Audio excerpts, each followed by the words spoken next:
कुछ रिश्ते ना शुरू होने से पहले ही एक पूरी कहानी बन जाते हैं। तो आज हम एक ऐसी ही कहानी सुनेंगे, वो जिससे मैं कभी मिला ही नहीं। सोचिए, रात के 2 बज रहे थे, हर तरफ एकदम सन्नाटा, और ठीक उसी वक्त आरव के फोन की स्क्रीन जल उठती है। एक अनजान नंबर से एक मैसेज में सिर्फ 3 शब्द थे, सो गए क्या। लेकिन इस एक सवाल ने आरव की नींद ही उड़ा दी। भाई, इतनी रात को कौन हो सकता है? उसने फौरन जवाब दिया, कौन। दिल में ना एक अजीब सी बेचैनी दौड़ गई थी। और जो जवाब आया वो आरव के होश उड़ाने के लिए काफी था। लिखा था, कोई जो तुम्हें बहुत अच्छे से जानता है।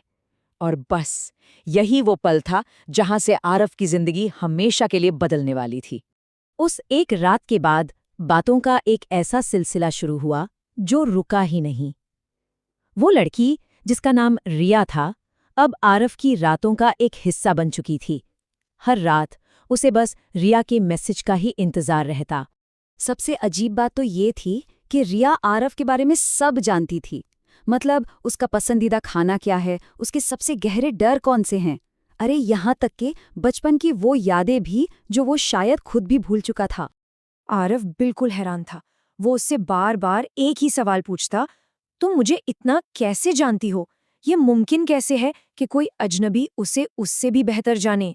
और रिया का जवाब हमेशा की तरह रहस्यमयी होता, क्योंकि मैं हमेशा तुम्हारी साथी तो थी। इस एक जवाब ने आरव को और भी ज्यादा उलझा के रख दिया। खैर, दिन हफ्तों में और हफ्ते महीनों में बदलते गए और बातों का ये सिलसिला एक बहुत ही गहरे रिश्ते में बदल गया। आरव को उस लड़की से प्यार हो गया था, जिसे उसने कभी देखा तक नहीं था। लेकिन एक सवाल था जो उसे अंदर ही अंदर खाए जा रहा था, तुम आखिर मिलती क्यों नहीं हो? वो उससे मिलना चाहता था, उस आवाज को, उन शब्दों को एक चेहरा देना चाहता था। पर रिया का जवाब हमेशा की तरह वही होता, सही वक्त आने दो। पर वो सही वक्त था कि आने का नाम ही नहीं ले रहा था। और फिर एक दिन आरिफ का सब्र जवाब दे गया। प्यार और बेबसी में उसने एक ऐसा फैसला लिया जो इस पूरी कहानी को एक नए मोड़ पर ले जाने वाला था। उसने रिया को एक आखिरी मैसेज भेजा, या तो मिलो या मैं आज ये सब खत्म कर दूंगा।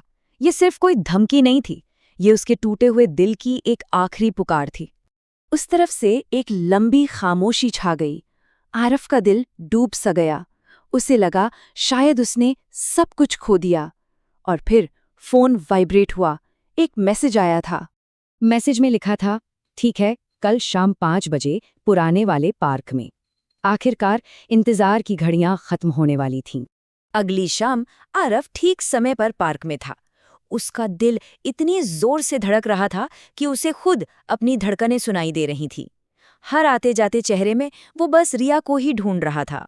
घड़ी में 5 बजे, फिर 5:30 और देखते देखते 6 भी बज गए।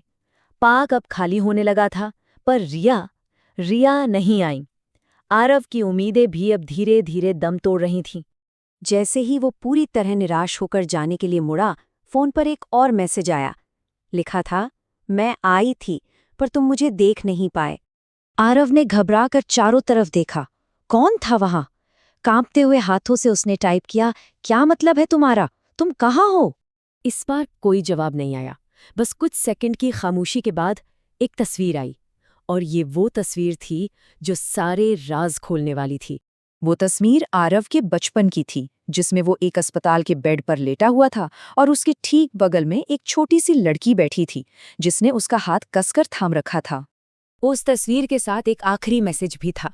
10 साल पहले उसी अस्पताल में मैं तुमसे आखिरी बार मिली थी। उस हादसे में तुम तो बच गए, पर मैं नहीं, और तब से मैं बस तुम्हें खुश दिख रही थी। आरव के हाथ कांपने लगे। फोन जैसे उसके हाथ से छूटने ही वाला था। आंखों से बस आंसू बह रहे थे। तो ये रिया थी, वो जिससे वो कभी मिल ही नहीं सका। कहते हैं ना, कुछ प्यार इस दुनिया के होते ही नहीं, फिर भी वो हमेशा हमारे साथ रहते हैं, एक एहसास बनकर, एक याद बनकर, हमेशा के लिए।